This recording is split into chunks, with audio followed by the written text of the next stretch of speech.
SPiRiTS are a band that you might not have heard of, and they're a band who I hadn't heard of until relatively recently, but they were one who I'd promoted through a series of videos I do on my main channel, Blackboard Broadcast, where in these videos I post every few months, I concentrate on what I think are the best bands, the best small bands, usually with only like 1,000 or 2,000 subscribers on YouTube, who I think, look, this is something to look forward to for the future. And SPiRiTS, like I say, were one of those ones. I heard them, I put them out on that video saying, hey, this is a small band. A lot of those small bands that only have like 1,000 or 2,000 subscribers, they either peter out or nothing happens, or they keep going and they never quite find their own niche. But I always try to concentrate on the bands who I think stand a good chance. And I was so happy when, following SPiRiTS' social media, they said that they were going to be on Blackboard. Now, if you don't know Blackboard, it's very similar to the now rather famous First Take. So that's the thing where people come on and they perform just a single take live version of their songs, but in a much more controlled studio setting. Blackboard is very much like that. Not as famous, but still has some fantastic music and performances on there. Ironically, when they first started doing it, they actually had people perform in front of a blackboard, and people would get to draw. The artists would draw things on the actual blackboard behind them, and it was really cool. But clearly, they decided that was not quite animated enough. So, over the last year or so now, Blackboard, despite being called that, is people performing in front of an insane video screen, as you can see here. Sorry, that was my computer telling me I'm running out of hard drive space. I better stop waffling. So anyway, look, this is I didn't even check what the song's actually called, which they're playing. So, Like-oa-ribu. Like your, hey, do you know what? Let's find out when we listen to the song. It's one of those ones that's in katakana, so it means something presumably in English, but yeah, phonetically. Anyway, look, SPiRiTS, cool band. I'm really excited to see them doing something like this. Hopefully, because it's on Blackboard, Blackboard hopefully won't do copyright claims for me doing a reaction to this. But here we go. We're going to listen to this. I'm just really, I'm just really happy to see them doing so well. So fingers crossed. I want this to be the kind of video that will hopefully elevate them, push them up. So do watch this. Check out the link below, which will see you through the whole thing, and like this video, YouTube stuff. Let's just listen to the song.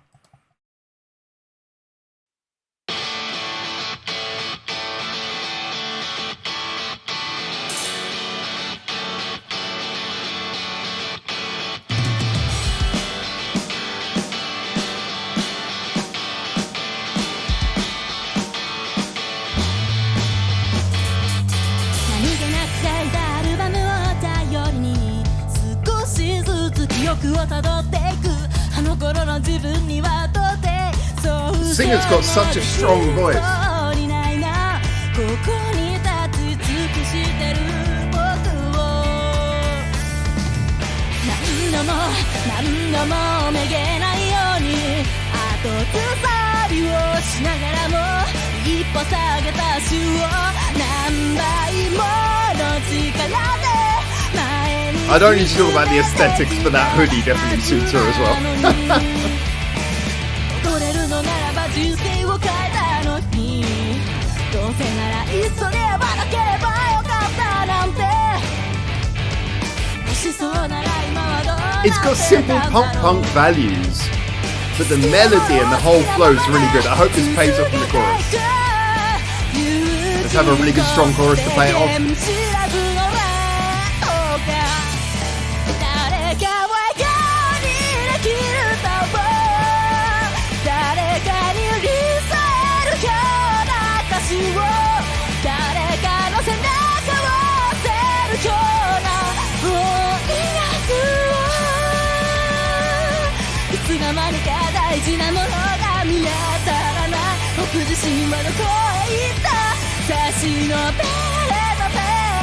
I like that second phase to the chorus, how the snare moves to the first beat. Goes from punk to dramatic, all through the beat. Yeah, I'm really loving that. Again, it's such a simple song, but the whole way it progresses, it's got such a beautiful flow, easy to follow, but not repetitive, not complacent.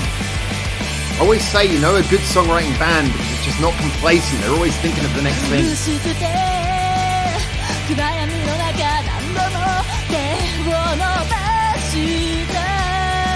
got a fantastic voice, isn't it?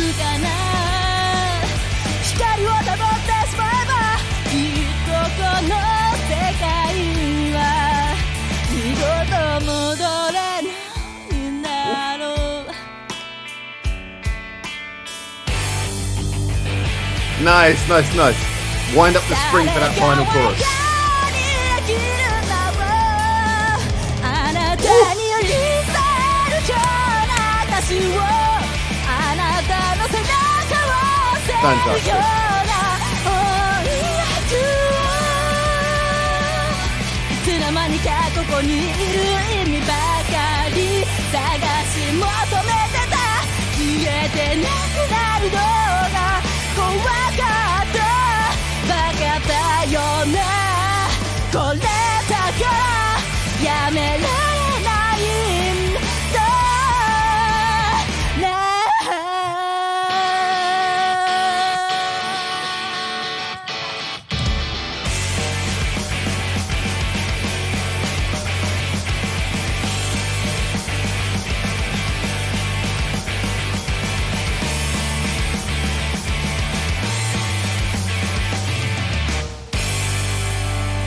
That's wonderful.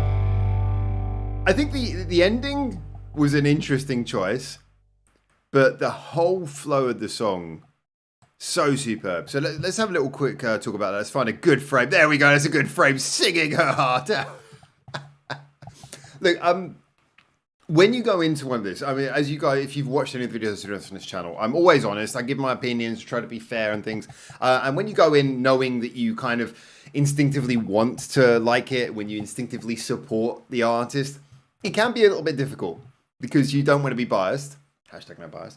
But in this case, so you're always kind of worried. It's like, oh, am I going to have to sort of, am I going to like it or not? This one, I was just so happy. This is really brilliant.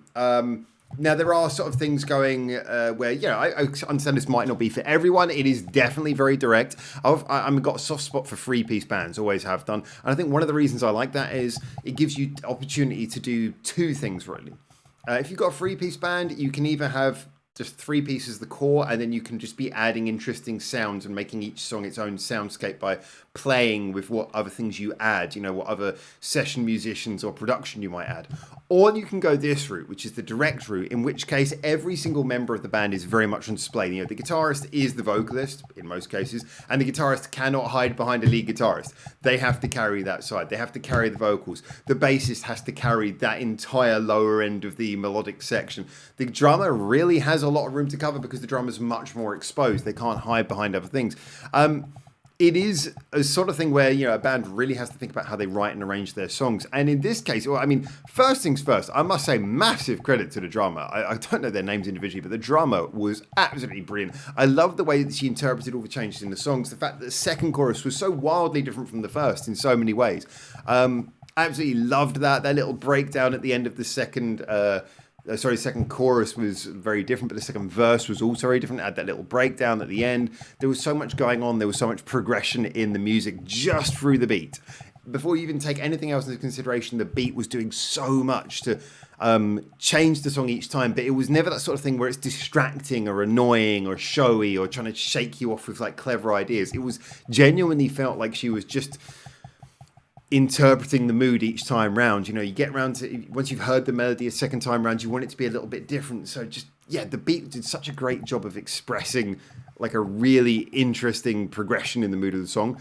But I have to say as well, like the singer's voice, even better on this than I remember. I remember her having a good voice, but she sounded so great on this, nice, powerful, not over the top, just singing with sort of a raw intensity again.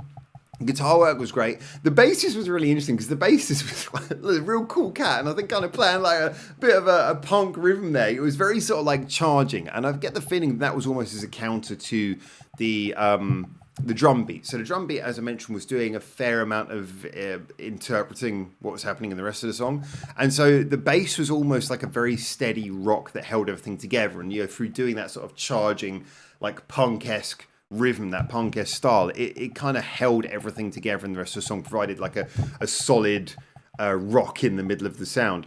So it felt like every single part of this three-piece group was functioning so well to create the most interesting performance, to really give you something raw and direct, but also intricate Something that, again, didn't feel complacent. One of the strongest qualities of the best music that comes out of Japan. It's never something where it's like, hey, we got a good chorus, let's rest on that. Or, hey, verse, chorus, that's great, just copy, paste that and just do it again. It's like they genuinely feel like they think about the song from point A to point B all the way through.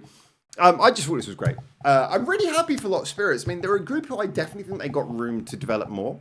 There's more things I can imagine them doing.